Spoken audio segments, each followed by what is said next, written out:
posisi kolom. Pada posisi kolom ini mempunyai fungsi untuk mempermudah para pengendara untuk parkir. Pada parkiran Pasar Atom ini, posisi kolom sudah berada di depan mobil, sehingga ini sangat bagus karena para pengendara mobil dapat membuka pintunya dengan bebas. Kita bisa lihat di sini jarak antar kolom ke kolom di Mall Pasar Atom itu sekitar 7 meter dan memungkinkan untuk 3 mobil untuk bisa parkir di sini. Berikutnya adalah jenis RAM yang digunakan dalam Pasar Atom. Untuk bagian entrance Pasar Atom Mall menggunakan RAM dengan tipe sirkular yang dimana terdapat 2 jalur dengan 1 lajur masing-masing dan lebar kurang lebih antara 2,2 meter hingga 2,3 meter. Lalu untuk menghubungkan story level parkir dari story bawah ke story berikutnya, Pasar Atom Mall lebih memilih untuk menggunakan separate entry dan exit circulation. Selanjutnya, saya akan membahas mengenai tanjakan spiral di Mall Pasar Atom. Di sini terdapat tanjakan yang berada di sini dan turunan yang berada di sini. Nah, di sini bisa kita lihat bahwa tanjakannya kurang efektif karena di sini terdapat median separator yang menunjukkan bahwa ini ada 2 arah, namun yang digunakan hanya 1 dan sama seperti di turunannya. Akan lebih baik jika kolom dan median separator ini didesain agar ini hanya berfungsi sebagai tanjakan dan ini berfungsi untuk turunan. Nah, juga menurut aturan SNI dan buku berjudul Data Arsitek karya Leopard menunjukkan bahwa satu lebar jalur untuk tanjakan spiral itu minimal 3 meter, sedangkan median separator itu maksimal setengah meter agar pengemudi nyaman. Lalu untuk lighting, untuk desain penerangan tempat parkir ini mengacu pada Illuminating Engineering Society of North America yang membahas mengenai keseragaman penerangan tempat parkir.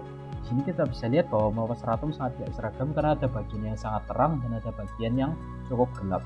Nah, di sini akan mengganggu apabila ada perubahan cahaya yang cukup drastis karena akan membuat penglihatan dari pengendara itu tidak nyaman dan pengendara menjadi tidak nyaman untuk mencari tempat parkir. Berikutnya saya akan menjelaskan mengenai arus kendaraan dan parking layout dari Pasar Atom Mall. Di sebelah kiri saya memiliki spiral rem naik yang digunakan untuk mobil untuk mencari parkir. Mobil akan mengikuti sesuai dengan arah panah yang saya buat di sini, dan lahan yang tersedia yang digunakan untuk pengunjung adalah di sebelah sini, dan di sebelah sini. Mobil yang akan keluar dari Pasar Atom Mall bisa menggunakan spiral rem di sebelah kanan ini nanti akan menurun dan keluar dari Pasar Atom Mall. Menurut kami, layout dari arus kendaraan yang sudah digunakan oleh pengelola Pasar Atom Mall sudah baik. Lalu saya akan menjelaskan mengenai parking layout dari Pasar Atom Mall. Pasar Atom Mall menggunakan sistem 90 derajat dan sesuai dengan Unified Development Code. Berikut adalah minimum requirement dimensi yang digunakan untuk kebutuhan parkir dengan sudut 90 derajat dan semua ini dalam satuan feet, di mana B ini adalah lebar bersih mobil, C adalah panjang bersih mobil, lalu D ini adalah jalan yang dapat digunakan oleh umum sebagai arus kendaraan, di mana untuk satu arah ini akan digunakan yang 15 feet. Lalu E ini adalah curb, panjang curb, dan juga F ini adalah lebar total keseluruhan. Dan menurut kami secara lebar bersih jarak antar mobilnya masih belum memenuhi dan juga total lebar keseluruhan juga masih belum memenuhi. Yang berikutnya adalah signage atau coding. Fungsi dari signage atau coding ini adalah untuk mengingat letak parkir yang berada di suatu parkiran. Pada parkiran Pasar Atom, menurut saya masih kurang terdapat signage atau sedikit. Mengapa? Karena di sini masih banyak kolom yang tidak ada tulisan atau tanda, sehingga dapat sangat memungkinkan kita lupa tempat parkir kita berada di mana atau di lantai berapa.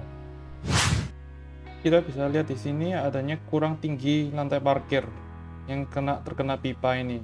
Nah, ada bagian yang tinggi bersihnya pendek sekitar 1,9 meter. Nah, tinggi yang pendek ini dapat menyebabkan kerusakan pada kendaraan. Seperti kita lihat di sini, ada mobil yang tergores. Selain itu, tinggi lantai parkir yang rendah itu juga dapat menyebabkan rasa sesak atau klaustrofobia bagi pengemudi kendaraan yang merasa terkekang di dalam ruang parkir. Untuk kelebihan dan kekurangan parkir mall ini, kita tahu bahwa parkiran yang dimiliki oleh Pasar Atom Mall cukup luas dan juga lebar, sehingga memudahkan untuk parkir mobil dan juga akses naik turun story level parkiran di Pasar Atom Mall cukup teratur. Namun, pada saat malam hari, parkiran ini memiliki pencahayaan yang kurang dan akses keluar masuk dari mall cukup sulit, sehingga menyebabkan kepadatan serta spiral rem terlalu sempit dan kurang efektif.